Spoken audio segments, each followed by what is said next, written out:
Hello everyone, welcome back to Morgan's Movie Collection. This month I treated myself to my first box set from one of 2023's new Blu-ray labels. This is Radiance. They've had such an acclaimed 2023 that I thought it only right to start this year by treating myself to my first box set from them. It's not my first Blu-ray from Radiance, and they're a company that I think I'm growing to become more and more impressed by. I'm certainly more and more interested in what they're putting out, having looked more into their releases. I think after getting this particular set we're going to look at today, because this is a genre, a style of movie that I love. I absolutely adore. I'm very, very comfortable in. I would say it's my main movie obsession of the last few years has been this particular style of movies. Certainly, I think, yeah, it is definitely something I am massively comfortable in, a style of movies I enjoy so much, but mainly from an American movie making standpoint. I'm very comfortable in the world of American film noir. I'm somewhat comfortable in the world of British film noir.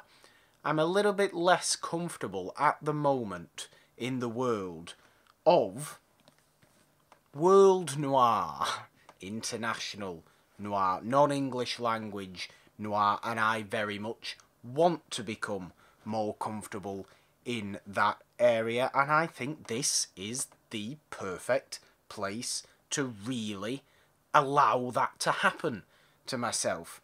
Radiance's World Noir Volume 1. I've heard nothing but phenomenal things about this box set and the movies inside. We are going to have a look at it now. It is absolutely gorgeous. I know there is a second volume of this coming from Radiance at some point this year. I don't know exactly when, but I hear talk that that is well on the way to being produced. Let's just get straight into this, because we have 3 movies here, as well as a nice big book, which is always nice. That is the little J-card thing that came with the on the outside of the box. But it always comes with a nice booklet, as any good big limited edition box set should do. Come with a nice big book. Absolutely ram-packed with as much content and reviews and details about the movies, stills and posters, essays, all kind of things in there about these 3 movies, which is very, very nice indeed. And these 3 movies are, I believe, well, let's get into them. Easy enough to just get into them rather than trying to tell you exactly what they are without actually knowing, because I haven't seen the movies yet. I am hoping very soon to be watching these movies, and will of course be filming Morgan's Movie Collection reviews, I suppose they are, on all 3 of these. But let's start with I Am Waiting, a film by Koreyoshi Kurahara, so a Japanese movie here, number 33 in the Radiance collection. I've heard particularly good things about I Am Waiting, and I really do like this cover art. I must say that the light, the lamppost, as it's called, is perfect noir iconography, and the rather I was going to say seedy-looking gentleman, but I suppose that might be just because he's leering at this woman. The back says, "A girl in trouble, a washed-up boxer." Yujiro Ishihara and Mi Kitahara, I hope I've pronounced those names correctly. They are these 2 guys, starting I Am Waiting. there we go. We don't get much about the movie. Oh, yes, we do, because it's on the inside. Let's have a read. A failed boxer and a waitress with a dark past run afoul of an underworld syndicate that seeks to exploit the woman to its own ends. With dreams of escaping to Brazil, he agrees to help, but neither the past nor the future turns out to be exactly what it seems. A foundational film from Nikatsu, the pioneering studio of post-war Japanese noir, I Am Waiting was directed by a master of the genre and stars Yujiro Ishihara and Mii Kitahara, the on-screen and real-life couple that ruled Japanese popular cinema of the 1950s. Well, that is very, very nice to hear. That is the inside. That is the lovely purple disc, actually. Big fan of that. Yes, for the purple discs for I Am Waiting. As far as the features go, it comes with a commentary by Japanese cinema expert Jasper Sharp. It comes with a documentary on Yujiro Ishihara, which is 41 minutes from 1959. It comes with a visual essay by Mark Schilling on Ishihara again, and his impact on Japanese pop culture. As well as this nice reversible sleeve, but I really like this as well. I don't think we need to look at the other sleeve, which is just really a still from the movie. I really like this painted style. But that sounds perfect, doesn't it? What a perfect place to start Japanese noir with. I don't actually think I've seen a Japanese noir. There's certainly older Japanese movies that I do very much enjoy, but it really does sound like a phenomenal place to start with that world, and I hope it leads to more things. Or more things for me to watch. Maybe we'll see in future World Noir volumes from Radiance. Number 34 in Radiance's collection is Lino Ventura in Witness in the City. I believe, let's have a look, is this a French and Italian co-production? If I can find out. It is a French, it is in French, so I imagine it is a French movie. However, I think Lino Ventura is Italian. Don't necessarily quote me on that. But European noir, the French came up with the term film noir. The French know what film noir is supposed to be. So I'm sure this will be another wonderful little movie here. Anselin seeks revenge, as played by Lino Ventura in Witness in the City, with Sandra Milo, Franco Fabrizi, and The Radio Taxi, directed by Edouard Molinaro. And again, there's a mix of French and Italian here. Maybe it is a French-Italian co-production. Let's have a read. A wealthy industrialist murders his lover, throwing her from a train to look like suicide. That's a good start for any noir, isn't it? We like that because it's so nasty. Her husband, Anselin, Lino Ventura, seeks revenge, but his endeavours leave a witness putting him in the cat-and-mouse game. Thrillingly shot on the streets of Paris. Very nice. It is clearly French, thank you. This early work from Edouard Molinaro, La Cage aux Folles, which is the birdcage, isn't it? That's the original French movie of the birdcage. That's interesting. I think it is. If it's not now, I'm going to sound like an idiot, but I think it is.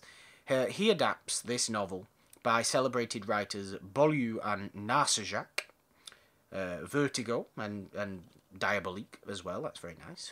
Those were the writers. With minimal dialogue, and wrings every ounce of tension from the narrative, focusing on evocative shadows and Parisian nightlife, shot by Henri Decaix. Very, very nice, yes. All of this is good. The most visual possible French noir. This is exactly what we want here. Features are an introduction by Tony Raines, very nice. An interview with Philippe Durand, who is the biographer of Lino Ventura.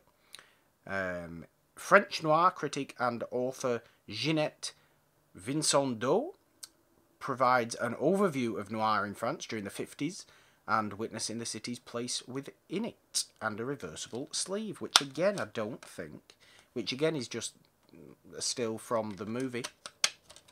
And I'd rather have the artsy version, please, but very, very nice. French. Lovely. I can't. It's so exciting. It is so exciting. I wish I had time now to watch these movies.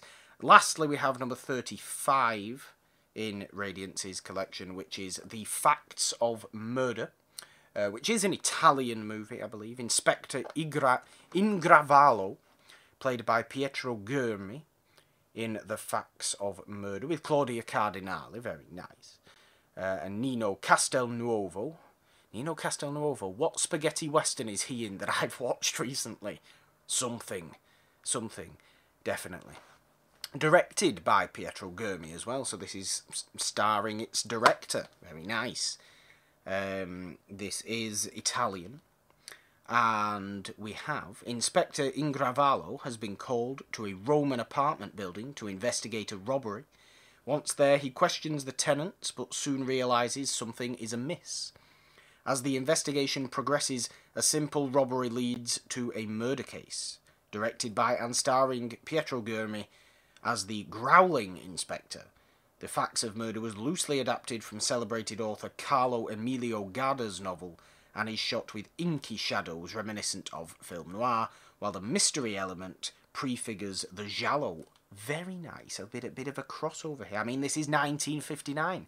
If we're strict with our film noir years, this is right very at the end. This may be a transitional movie, which is even more interesting. Where am I in the paragraph? Featuring a cast of wonderful supporting actors, including Claudia Cardinale and Claudio Gora. The film won multiple awards at Italian institutions, including the Golden Globe for Best Film. Very, very nice. Features-wise, we have an interview with Pietro Germi expert Mario Sesti, which is 47 minutes long. We have The Man with the Cigar in His Mouth, a documentary about Pietro Germi, which is 40 minutes long, from 1997.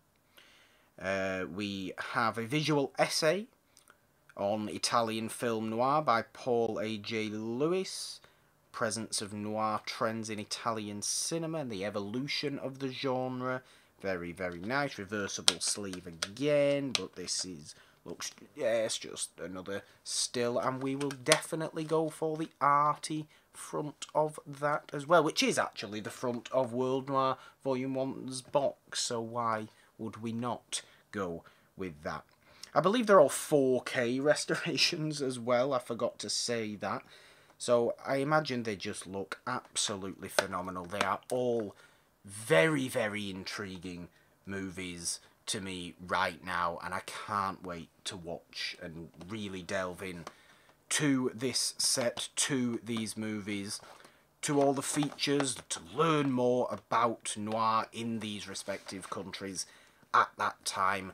These movies place in their country's evolution of noir, and to hopefully very much enjoy them and look forward to any more Japanese, French or Italian noir that Radiance may be putting out in future volumes of this. So stay tuned, I suppose, and look out for reviews for these movies on Morgan's Movie Collection here on the It's a Wonderful Podcast YouTube channel. Subscribe, ding your notification bell up there, of course, because that is going to do it for today. I will be back very soon with another video in this big series I want to be doing this year in particular, at least start this year. But let me know what you think of Radiance's World Noir Volume 1, if you have checked it out, if you have bought it, or if you are simply interested in these movies, this time in world cinema, this time in noir cinema, or these countries and their noir cinema as well. It's very, very exciting. It really is. But until next time, thank you. Leave those likes, leave those comments. down below. Check out the It's a Wonderful Podcast feed on all major podcast platforms. And that is going to do it. Goodbye.